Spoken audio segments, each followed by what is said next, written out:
Now, welcome. so Keep not them on essentially in track. the dark, we called up and said, hey, how are you doing? And they said, we're worried about making our payment our rent payment on the 1st. And here's why. And it was a really cool opportunity as a landlord to slow the conversation down and say, okay, let's talk about this. Because there's other government programs that are now starting to be made available due to the circumstance where you may be able to tap into that and still make the payment. And if for some reason you don't qualify, let's stay connected. Keep us updated. Because through that process and through that connection, it allows us then to make great decisions. So Jake, you're not going to be homeless through this process. We're going to take care of you. Just know that if there's ways for us to work together so that we both don't lose, then we can make that happen. Ryan. So how do we talk to our clients that are looking at buying investment properties right now? Great. And what's that conversation look like? Is it still good? It's still good. Go for it. You know, where we go. It gives you. So for those of y'all who don't know my story, I'll tell it briefly. I got started in real estate in 2009. I was buying real estate in 2008 as an investor. Great time to get in, right? Everyone else was running. We jumped into it. And what happened is I decided to become an agent because we were buying so much property. It made sense. Now, today, we've got 47 doors. We haven't bought for a while. We've kind of sat on our hands a little bit. We're in the process of refinancing, pulling a bunch of cash out to go on to that next spree. And now we're in a situation where we might not get rents for 2 months based on what the government's talking about. So, you know, that's one of the challenges too for those of us who are investors is you go 60 days without having rents come in and you got 60 days worth of mortgage payments you got to cover. There's some stress there.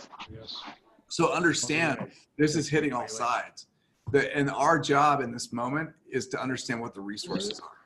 So the biggest thing that we're doing right now for our landlords and for our tenants, finding out where those resources are and what's available. And then from that point, we're able to then give them guidance and take them to the next level. So that's the C part of this whole conversation is show up with care. And this could be with your buyers, could be with your sellers. And it's not make them wrong, not force them into a decision. It's just meet them where they're at. Hey, I understand, help us understand more. The A part is action. And when we talk about action, it's not, okay, let's go sell our house, let's go buy a house. What we're talking about with the care conversation is what is it you need? How can we be of service? Yeah. Right? How can we support each other in this time? And how can we make this work? Because the other thing we know is that when things go crazy, we're a bunch of realtors. You put us in a quiet space and require us to work alone for too long, we turn into weird things. We just do. You know, we're extroverts for crying out loud. And you're telling me I got to bounce around a room. I paid my son yesterday to come and help me set up my new studio at the office because I didn't want to be alone. He didn't know that. He thought he was cool. It was great. And yet the truth of the matter is that's how we operate. So because of that, it's what do you need? What do you know, can I pop by with a gift? Do you guys need, you know, if you got access to hand, go for it. Hot commodity. You know, do you want me to TP your house? I've got plenty. Whatever it may be, yeah, make some fun with it, have some light. So that's the A. The R is resources. What resources do we have available? And how do we provide those resources to our clients? So we have a care conversation. How's everything going? What is it you need? We listen for those needs, right? We listen for those concerns come up. Well, hey, I've got a resource here. I've got a resource here that I could connect you with. Again, if it's a tenant or if it's a landlord, I've got a resource for you to get some financial opportunities there. If you're working with somebody who owns a company, there's a piece in most of our leases called a force majeure, and it's French. So ask Patricia what that means.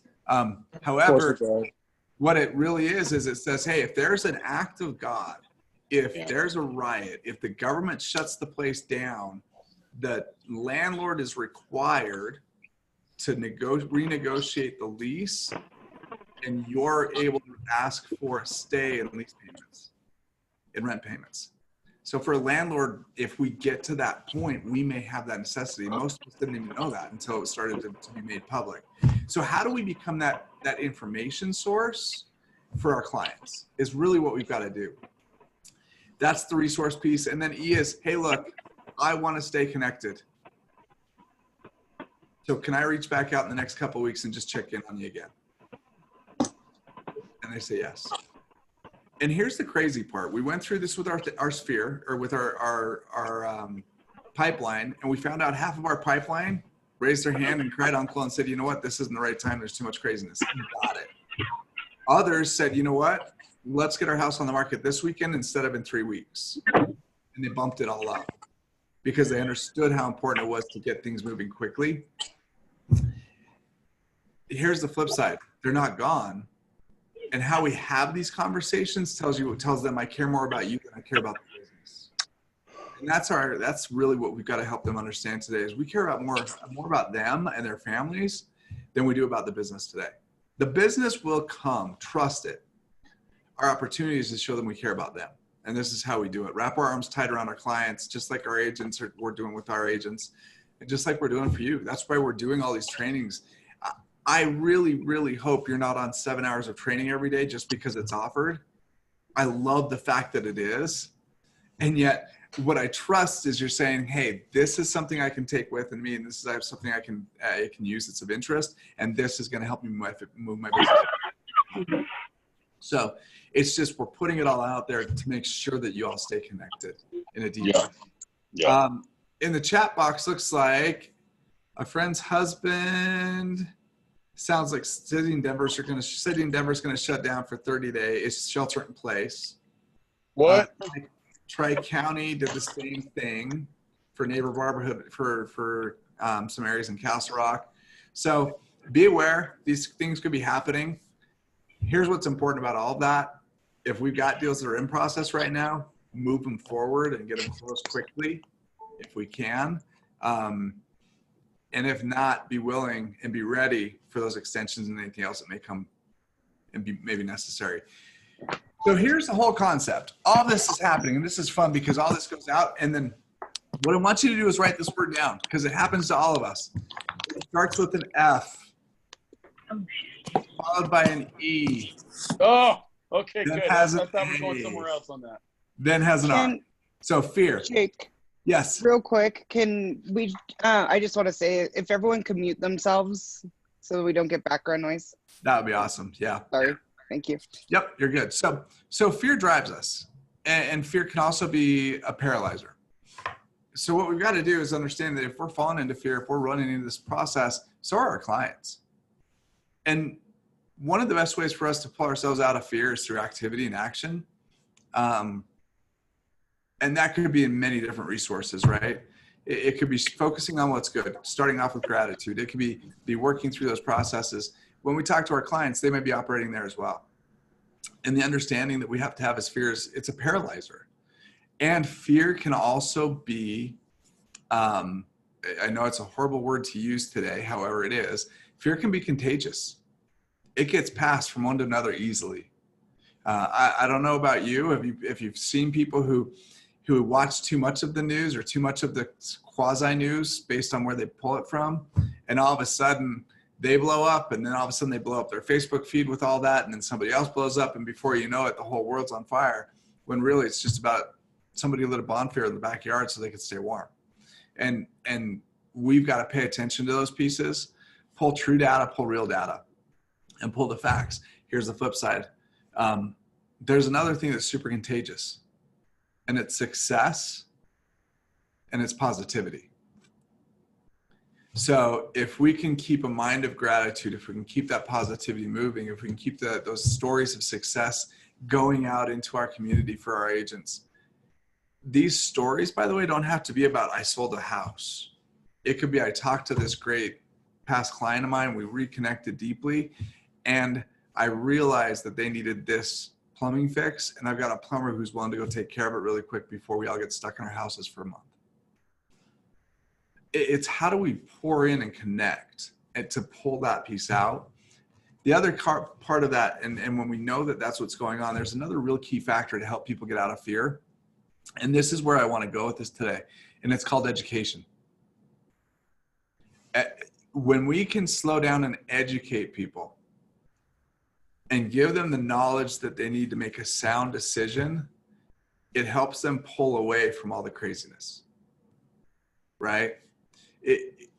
My wife and I were on the call on Monday when Gary said, cut your budgets by 20%, your household budgets. And I thought she was going to faint. And what happened was this: over the course of 2 days, we continued to digest it, process it, have conversations around it. And within 48 hours, we'd found a way to cut 22% out of our personal budget. You know, I mean, it was me deciding to bring my lunch today instead of going to Qdoba, and making a commitment that that's what I'll do for 60 days. And having those types of dialogues of get real.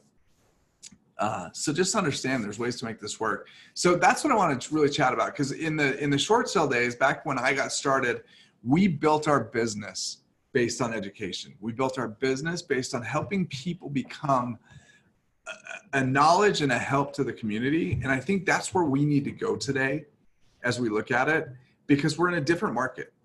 Back in 2008, 2009, people were underwater. How many of us know people that are underwater today? There's not many. So most folks have equity. They have the ability to sustain themselves through this. They may not have thought about the how. So a couple quick things I'm going to share with you, and this is what we'll do with our clients, is we'll sit them down. And honestly, we're doing this. My team is doing this as a virtual resource, just like this. We're doing it as a webinar of sorts with our clients, where they can come in, sign up, and then jump into this webinar and have this conversation so that it's open to everybody. We do a lot of training and a lot of activities that way for our database, and this is just one we're going to do. And yet what it's going to look like is this: we're going to say, look, if everything breaks loose and here's what happens, and we don't get a paycheck for 30 days, are you prepared to survive? And how? And what are the resources that you have available to make that happen? And the first thing we're going to talk about is, think about it. How many of us have lines of credit available? Last thing I want is for you to go put your lifestyle on debt right now. Don't put your lifestyle on debt. However, here's the flip side. A line of credit, a home equity line of credit, extremely low interest. And it's easy to get when you don't need it. It's hard to get when you don't. So you may have a ton of equity in your property right now. However, if you get laid off tomorrow, you're not going to have access to that equity because you don't have a job. So while you're employed, while this is here, go do a line of credit on your house. Here's the cool part about it, and this is why we're telling people to do this. If you don't pull on it, you don't pay for it. You only pay on what you use. And go get it right now while you don't need it. Does that make sense? So that's number one. That's the first thing we're teaching our clients. The second thing we're going to talk to them about is this: what opportunities do you have? Because if you do have, I had this conversation last night with one of our clients. I said, she's got $400,000 in equity in her house. So follow me on the story. She's got $400,000 in equity in her house. Her kids are gone. Her youngest just graduated college. She's a nurse. God bless her. So it's just her and her husband at home. And she said, look, we're empty nested. We've got this big house. We got 400 grand in equity. I'm thinking about selling. And I said, well, what are you thinking about doing with the $400,000? And she says, I'm thinking about going to ground, renting, and putting it away. And just saving it. And the realtor in me wanted to go, don't be stupid. And yet what I realized what's happening is they're in fear. So because they're in fear in that moment, that was the most sound decision she felt they could make. And I said, well, what if I gave you a different alternative that might actually make you money on the 400 instead of lose you money? She says, what do you mean? I said, if you're willing to take the sacrifice and go rent somebody else's house, what if you were willing to move into a duplex where you rented out half of it and you lived in the other half, and I could help you find a duplex for 400 or 500 grand, so you've got a really small note on it. And at the end of the day, now you're making a profit. And then once this whole thing settles down, you refinance that duplex out, pull the cash back out, and then we help you go buy that next house. Or maybe you become an addict to the investor world and you buy another duplex and you do it again and you do it again. And before you know it, 5 years down the road, you're retired. She started to cry, broke into tears, because she didn't even think she would be able to retire, let alone utilize a situation like this to create that type of opportunity. And these are just all, the reason we're having the conversations, because these are conversations we can have with anybody. Does that make sense? And that's why we're doing this process. So what does that look like? It's exactly that. So there's this option, there's this option. Make sure you're protected, make sure you're working through it. Let me know what you need. All those fun parts, right, that come together. However, here's the challenge. If you know they're worried about being able to make ends meet, and you know they're worried about losing their job, I'm going to put up I'm going to scribble. Is that okay if I scribble? Raise your hand if it's okay. Let me see it. All right, because I'm going to scribble all over the screen. I promise you'll be able not to read it. However, we'll get there. Let's see. I'm going to get to where are my shares? That's what I want to do. Let's share a whiteboard here. So here's what I'm going to do. I'm going to draw you out kind of how we'd have this conversation with our clients. So what I would tell them, we've walked down the HELOC, we've walked down the options, right? Well, what if you were to sell this and use that cash to get what you want? All that's great. If you find yourself in a pickle, worst case scenario, you find yourself in a pickle. Let's talk about what that pickle looks like. Because what a lot of people say, and I'll draw a little cross like this, what's the first people say? Okay, if I'm in a pickle, I don't make my mortgage payment because that's my largest bill and I've got to put food on the table. And they stop making their mortgage payment. We saw this 10 years ago. And here's the thought process, is if I stop making my mortgage payment, what are they going to do when they get a job or when this whole thing blows over? What are they telling themselves they're going to be able to do? Bring it current. Yeah. So they're saying, hey, well, once everything comes back together, I'm going to bring it current. I'm going to come current. It'll be fine. Right? Here's the problem. Let's talk about what that looks like. Because if you go behind on your mortgage payment, what most people don't know is what that ends up looking like. So what else I do is I just write down here, I put it all together and I'd say, so let's say it takes 2 to 3 months for you to get everything back on your feet and you got a $2,000 mortgage payment. How far behind on you on your mortgage? How much do you owe? And most people say, I owe $6,000, 3 months, right? What do we know? That there's late fees, there's property inspections, there's probably a BPO. There's late fees, which typically run at 5%, plus interest, plus all sorts of other stuff. So typically you're looking anywhere from $300 to $500 just in late fees, right? Here's the rest. If you're 90 days down, what does the bank start to do? They file what's called the notice of election and demand, which is a legal action. So if you're going to pay that back, then that's going to cost you another $5,000 to $10,000, right? And then when you get that notice of election and demand, it says you got to pay $22,000 to come current. And they say what? I don't have it. I don't have 22 grand. And then it takes another 90 to 120 days for the bank to actually foreclose. So now you're another 90 to 120 days down.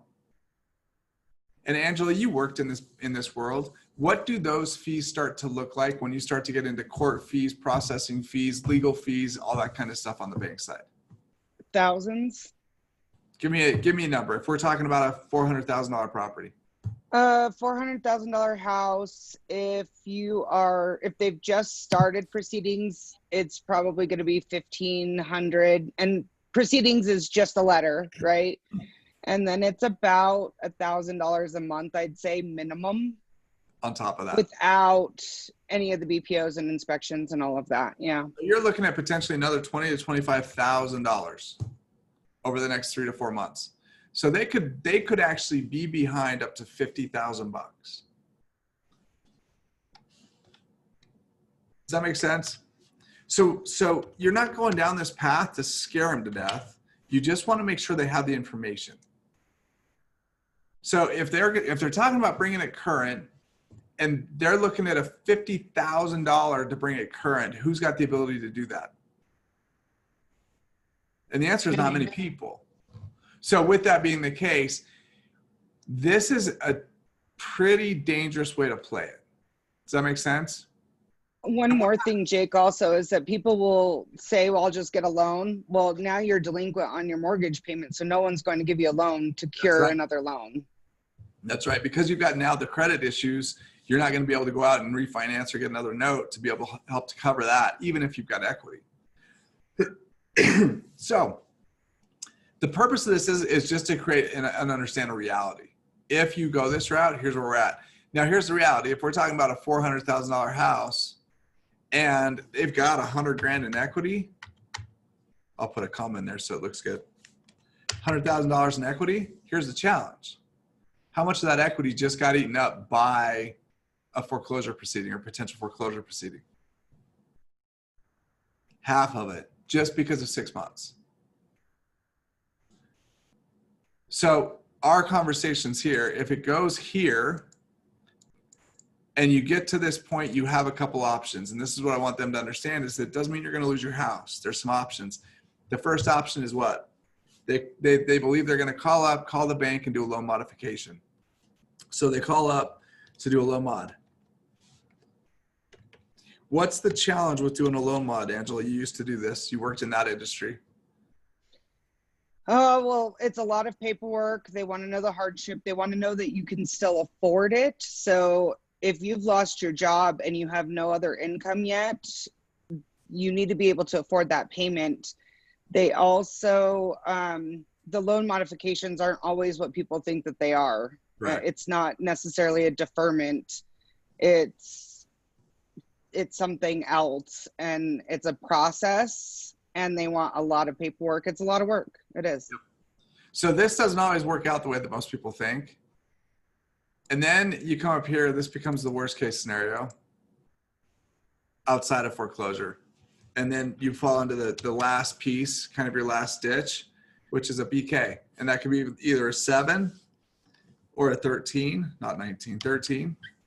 And based on your financial ability, based on your wherewithal, based on your assets, you may not qualify for either. The bank may, or the courts may come back and say you need to sell all your cars and all your assets before we approve it. All sorts of stuff could happen here. Now you're leaving it up to the whims of the court. So what we're telling our folks to do is this. If at any point through this process and through this next 6 months, you feel that you may end up in a situation where you're going to fall late on your mortgage, call us first. Not because we want to be the vultures, because we want to help you save your $100,000. Because right now, if you follow this process, you're going to end up giving your $100,000 to somebody else. And it's your equity. So here's an option. And then we take them all the way to this option. Worst case, you sell the place, right? However, if we can help you sell that property within 30 to 60 days, save your credit, and you walk out with your $100,000 minus fees, you just made 80, 90 grand or 70, 80,000 bucks. Here's the reality. If it's a tight situation and you need 6 months, if you walked out with that and you paid 6 months worth of rent cash because you have it, would a landlord accept 6 months rent payment cash? Yes or yes? Raise your hands if you agree. Right? So you could pay your 6 months rent up front cash. And by paying 6 months rent up front cash, what it allows you to do is buy the time.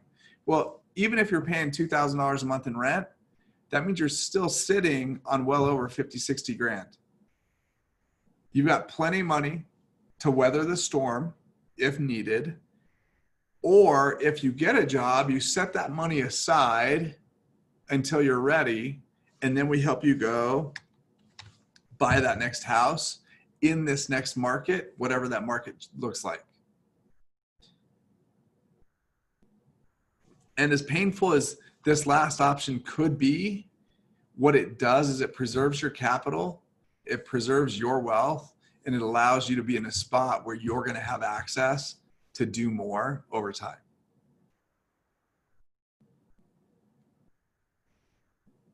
And just by having this conversation and education, what we're finding, and this is the dialogue I had with the client last night, what we're finding is they go, okay, so if I sell, I could easily do this. I asked the question, how much equity do you have? She said 400,000. I said, then let's not worry about this part. Let's help you get somewhere with it. You could buy cash and put those pieces together. And it changed the world. They went from being afraid that this was going to happen, that they were going to foreclose, and went to empowered because they had an option and a process. So this is how we bring trust. This is how we bring faith. This is how we bring hope into that world. And it's just through simple education and simple processes. I'm going to pause here for just a sec. Who has questions about what we just did? I have two things. There's someone in the chat here. And then I don't have a question. I'm doing a class Thursday at 1 on what the loan modification process looks like, short sales, all of that. If anyone wants to join, let me know. It's angela.thompson@kw.com. I'll send you a link. And then Christy said, Jake, do you believe that due to our most recent history that more forgiveness will be available to save people from foreclosure? I would like to say yes. Right now, here's what we're seeing is tenants are getting the first leeway in this. Meaning what they're discussing right now is that tenants will have a 60-day stay in rent and rent payments. They haven't discussed yet forcing the banks to do a 60-day stay. And yet I imagine if they're doing that for the tenants, it's going to be time. There'll be time for us to have that conversation. I believe what's going to drive that is if it comes all the way down to the worst case scenario and there's a total shutdown, like what happened in Italy. That's going to be where we start to hear those things. What about the government providing delayed payment? It's possible. Here's the other thing to understand with loans and how they're structured. You've got everything from FHA, which is government held, VA, which is government held, to Fannie Mae and Freddie Mac, which are government backed. However, they're typically owned and held by other servicers. And then you've got everything in between. You've got everything all the way down to your local bank down the street that holds your commercial note. And each one of those institutions may have different requirements and different expectations based on where we're at today. I can tell you right now, even on our side, I own, 2 offices. I'm the OP of 2 offices. And one of our offices is super open to the conversation right now about rents. The other office basically responded back and said, see if you can get some insurance help. So different landlords feel different way, they would do different with it as well. The key is just to understand where it's at. I think there's going to be some opportunities in there as it comes out. Our challenge right now is we can only operate in the world that we know and that exists today. The last thing we want to do is go out and tell our clients, hey, hold off on your mortgage payment because I think this is going to happen, because that could put them in a pickle. So Jake, we did see, I think they announced yesterday that government-backed mortgages, so FHA, VA, Freddie, and Fannie, they're withholding, they're doing a stay on the foreclosure proceedings, and they're offering forbearance with minimal paperwork to get started, and yet Angela and I had a great conversation about this morning. We need to help our people dive a little deeper into exactly what that means, because it's going to vary based on the loan servicer, and that forbearance is going to look probably like a loan modification. It's not a complete forgiveness of, okay, you didn't pay for 2 months. It's like it never happened. So we have to be really cognizant as we're having these conversations with our sellers to make sure that they know exactly what that looks like when they're talking to their mortgage servicer about making any sort of modification or forbearance. Well, and we also don't know how it's going to show up on the credit side. Exactly. That's what I was just going to Right. say, is But that this- a forbearance usually is just okay, we won't take these payments until the end of the forbearance. It still reports negative credit. It's still not, and then we'll do a loan mod if we can, or you cure it. So it usually does not put people in the best of places. Yep. So there's still some challenges that they will face through that process. Our best bet is to help them find options and opportunities to make those payments, be it through a line of credit, a home equity line of credit, and have access to that equity through different resources to be prepared, in my opinion. And then just also educate them on the questions to ask so that they understand what they are truly getting into if that's not an option. Yep. So this is one of many conversations that we're creating with our clients. This is just a start. For those who are stuck in the, I lost my job, or I'm a barber, or I'm in the restaurant industry, these are the conversations we're having. Because the last thing I want out of these conversations is for them to get down and go, okay, I need to make a decision today between, do I make my mortgage payment or do I put food on my table? And if they go down the path of not making their mortgage payment, we need to help them get to a different answer quickly that doesn't have a huge negative impact. And if they've got that equity, let's help make an answer and make a decision that won't hurt them forever, for the next 3 to 5 years. And that's really what it comes down to.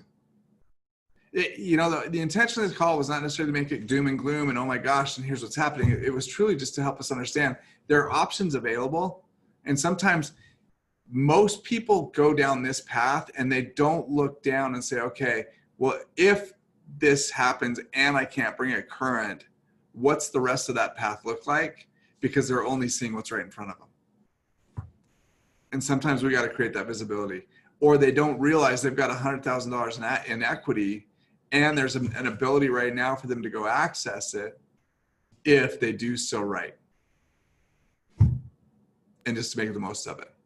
Another unknown is that $100,000 of equity that, as it sits right now, is that going to remain $100,000 worth of equity in the future? Yeah, 100%. And for those of us who are investors, go pull your cash and sit on it, because there's going to be a time as investors where this, love to say it, and at the same time someone might throw something at me, and that's life. This is going to create some opportunities for us, just like it did in 2010, 2011, 2012. When everybody else is exiting the market, that's when we need to jump in and help our investors do the same. Warren Buffett says it perfect when he says that. Right now is the best time to buy airline stocks. It's the best time to buy cruise stocks because they're crumbling. And yet the reality is it's not always going to be that way. 6 to 12 months down the road, when things start to recover, they're going to come back up, and that's going to be your biggest opportunity. The only challenge you are doing in a situation like that is you're risking, does it recover? What we know about real estate, unlike cruise line stocks and airline stocks, is real estate's not going to go to zero. It doesn't. I mean, worst case scenario, you still have your land value. So you've got that opportunity. And if you can find somebody to live in that house and cover that mortgage payment, even if you have to reduce the rent to that point, it's still there. Any questions on any of this stuff?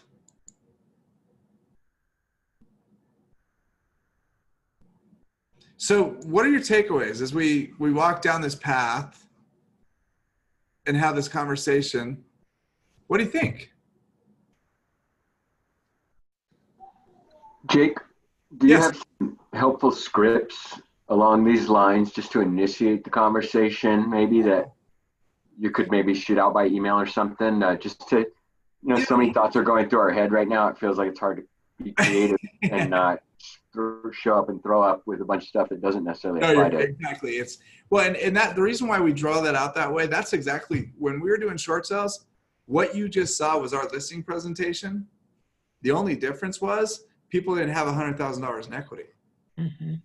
So it was, do you want to start with the bankruptcy attorney? Do you want to start having a conversation with the CPA about what that looks like? Or would you like to start with loan mods? Where do you want to start? My job isn't to get you out of your house. My job is to help you make the right decision for you and your family. So that's one script I would highlight and use all the time is my job's not to sell your house. In today's market, in today's economy with what's going on, my job is to help give you enough information so that you can make the best decision for you and your family. And don't be attached to the outcome. So when you sit down and you go through that process and you go, you know what, I think I'll make it. We're only going to be a couple months behind and I know I can figure it out. Then all it is questions, right? And this is the key to all of what we do is it's not, write this one down too. It's not about what you say. It's what you ask. It's not about what you say. It's what you ask that's important. And the reason I say that is as long as we stay out of judgment, as long as we stay out of driving that, what we do is we open the door to the possibility that's there. We open the door to the conversation of what could be there.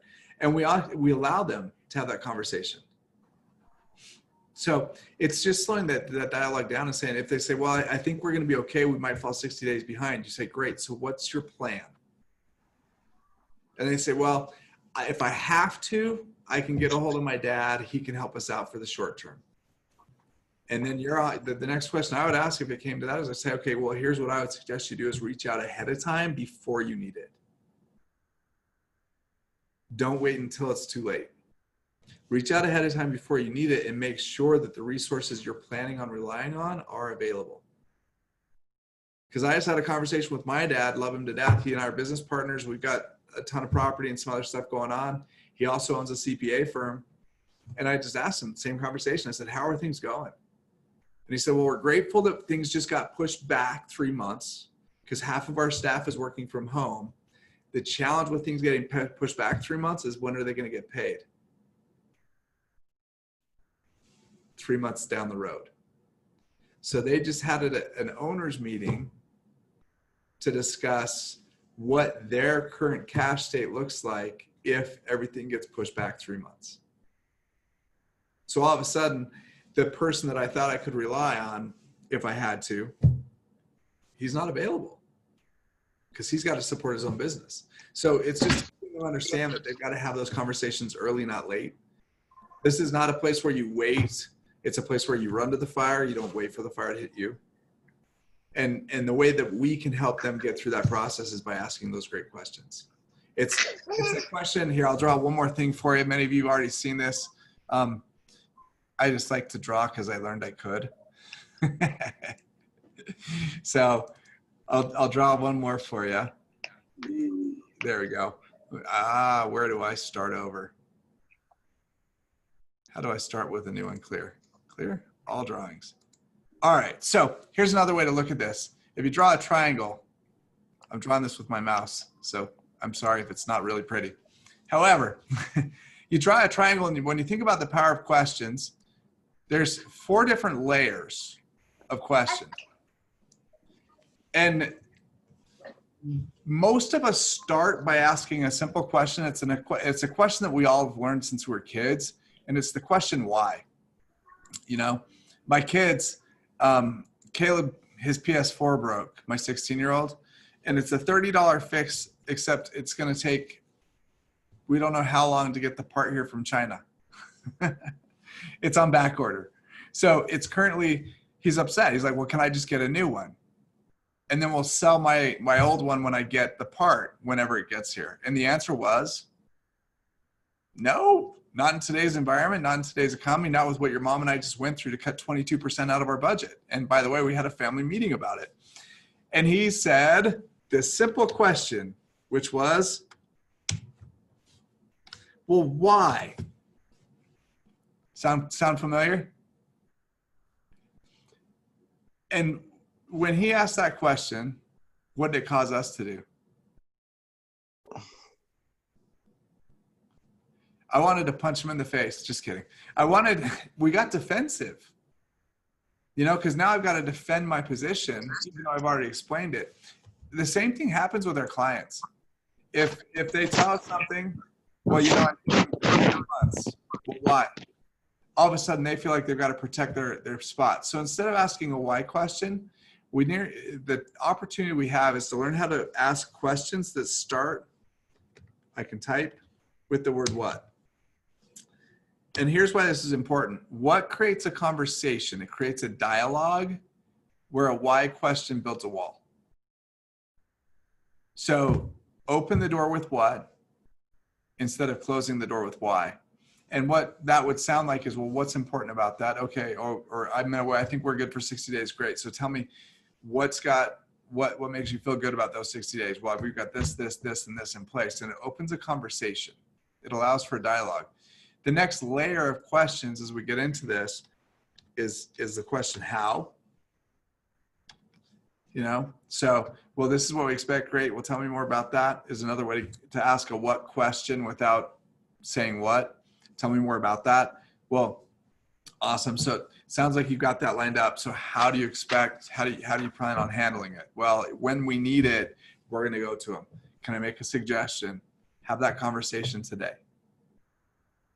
Plan for the worst, hope for the best. And then the next layer is a fun one. And this is where we get a little more specific. And it's this question of what, how, and then we're going here, either who or a by when question. So it's either who or by when.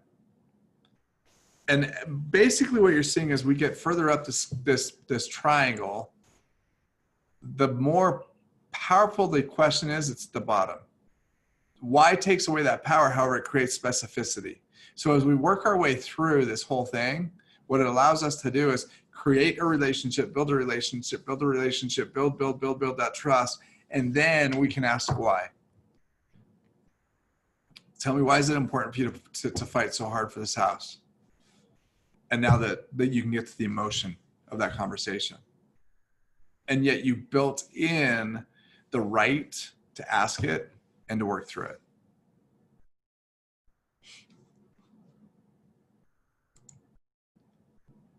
What questions y'all have? We got a few more minutes left here today. I want to make sure I open some time for you guys with the questions. Check your chats real quick. What other questions do you have about what we shared today?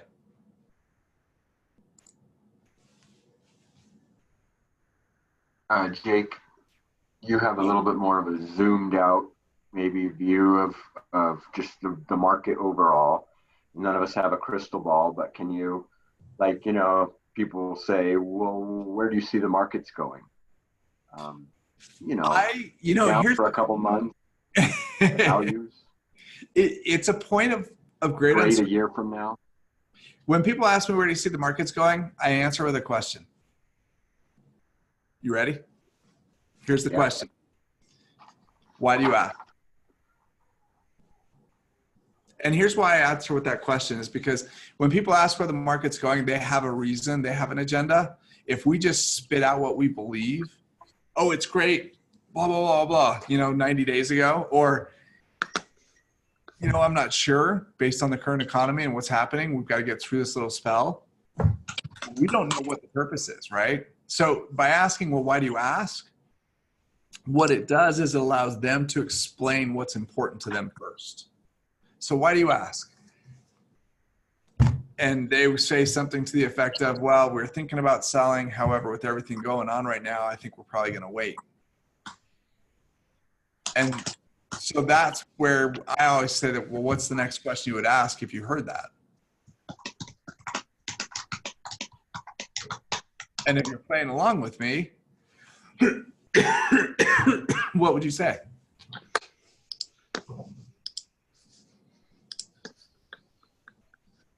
This is where it gets fun. So they say, well, we're thinking about selling, and with everything else going on, now we're thinking about waiting. Here's what I would ask. Go back to that triangle, right?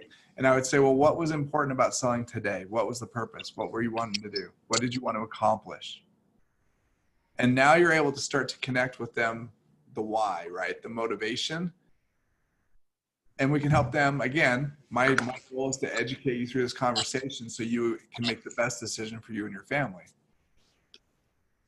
Because it may be a great time for them to sell and sell quickly, because house prices are here and who knows where they're going to be when we come out of this. And then go sit on that cash for a while and maximize that opportunity down the road. Who knows? And yet we don't have the crystal ball to see it. And I will tell you this, I don't care what happens in our market, there's always somebody who's got to sell, has to, and there's always going to be somebody who's willing to buy. Always. Our job is to find them and stay in action. If we get shut down and we're all at home, God bless my 5 children if that happens, because my son just came back from college and then I'm home. That's awesome. My wife's got 6 kids living at the house. We're in trouble. Just kidding. No, if we're at home, same thing is true though. Make the contacts, reach out, have the conversations. We may not be out doing the work and doing the active showings and doing those things because we're on a home quarantine for 30 days. However, we can keep in these relationships and connectivity in ways that we haven't been able to in years. You know, for those of you who reach out on a regular basis and make those calls on a regular basis, what, you know, most of us, our percentage of contact rate was about 25 to 40% answer rates. We'd make 20, 30 dials and maybe get 10 or 15 people to answer the phone. I don't know about you. Today, I can't get people not to answer the phone. They want to talk to somebody. And it's awesome. Now here's the flip side. Those conversations also last longer. So be willing to give those conversations the time that they deserve and have some fun. All right, what are your ahas as we wrap up?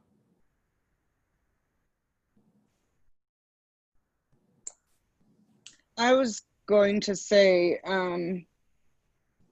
the wanting to know why do they ask is definitely a good one. And I also really think that in order for us to even begin to have these conversations with people about what their options are, we have to be in relationship with them and build rapport. So we can do that and let them know that we're here from them in other ways than just selling, and building that rapport is critical, because people aren't knowing what I know from when I did the loan modifications and short sales. It takes some people, you know, they need to be vulnerable and they don't want to go there with everyone. So if we're there and willing to listen and without judgment and to help them, then they'll see that. And if it comes to them selling, then we'll be the ones that they call, whether it's now or later. Yep. Well, and here's the fun part. This is what we learned in the short sale days. I mean, we were selling 100 short sales a year. Yeah, we were gluttons for punishment. It was fun. And yet what we learned is the folks we were talking to in that moment weren't always the one we represented and took care of. They knew people that were. And because we'd given them the education, they were able to do what they needed to do that was right for them. However, they bumped into others who needed that help and they referred them to us. Our business, we were taking 20 to 30 listings a month and 90% of it was referral based. It was insane. When you do this well and you wrap your arm around people and you care, you do it with the right heart, it shows up. There's a few comments in here I just want to make sure we hit. Christy says in 2008, she bought a house by seeing nothing except the Polaroid pictures. It can be done. I agree. It can be done. Most of the properties my dad and I buy as far as investors are done sight unseen. Most of our clients are sight unseen. We just sold a $1.2 million property to an out-of-state buyer that was relocating. Sight unseen. We did it all through Zoom conferencing and through FaceTime. We put the house under contract. They walked in, said, yep, I'm so glad we picked you. This was the right one. And we closed. So it can be done when we find the way. Look for the opportunities and the options.